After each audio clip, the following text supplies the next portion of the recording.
So before diving into the cybersecurity and learning some important stuff around that, so it is very important to learn that what is cybersecurity and why are we actually learning that? What is the importance of cybersecurity? Okay. So first let us see what is cybersecurity. So it is a practice to ensure confidentiality, integrity and availability, and this statement refers to any infrastructure. So these three are basically the pillars on which cybersecurity is based. So confidentiality means that any critical data is being leaked or not. Integrity means that whether the attacker is able to update some information or basically has some write access anywhere. He can change things, delete things or not. And availability means, so is the attacker able to disrupt some service and that service is no longer available to public? Is that happening or not? So these three things are known as CIA. CIA triangle or CIA triad is also referred to that. So confidentiality, integrity and availability. These things are very important. Many interview questions can also be framed regarding this. Okay. Now cybersecurity as a whole is very big field. So it is further divided into different security practices. I will one by one explain major security practices to you very briefly.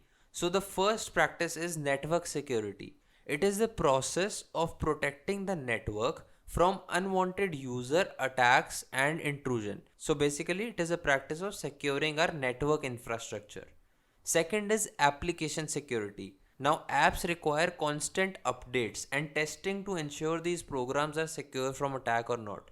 So, for example, at the moment, if someone is using a particular version of PHP, let's say, and some publicly known exploit comes for that particular version, so that version needs to be updated as soon as possible, because if it is not updated, then hackers will take advantage and exploit that system. Third comes endpoint security. So, remote access is a necessary part of business, but it can also be a weak point for data. Endpoint security is the process of protecting remote access to a company's network.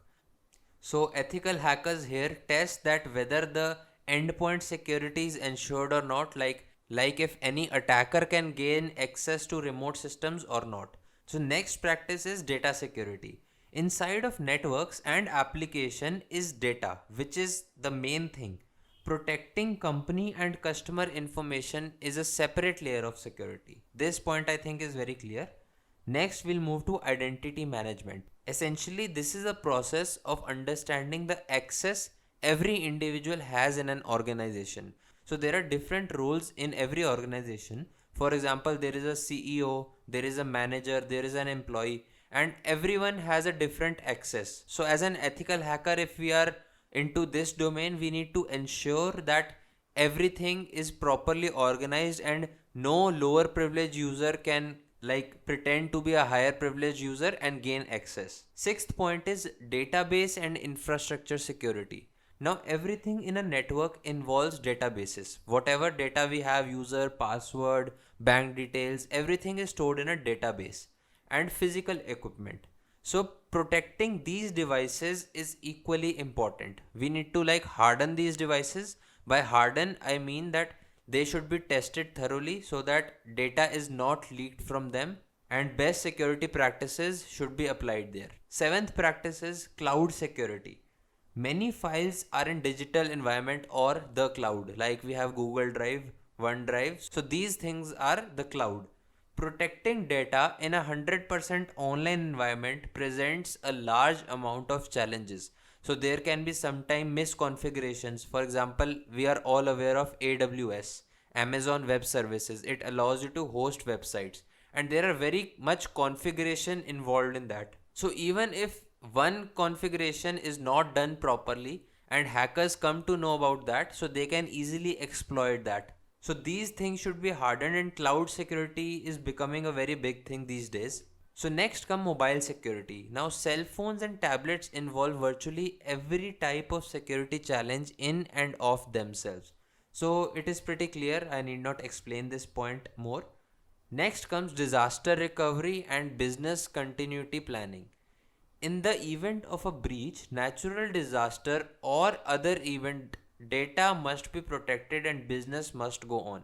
So this is also very clear. So for example, if any data breach has taken place, immediate action should be taken in order to patch the vulnerability and find that what all data was leaked. These security practices need to be really good because business can't be stopped. If business is stopped, the shares go down and basically hackers can cause a lot of damage over there.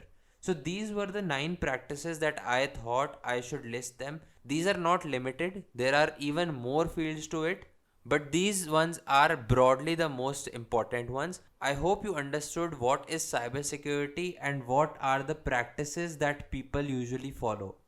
Next point comes why cybersecurity, and the answer to this is really simple.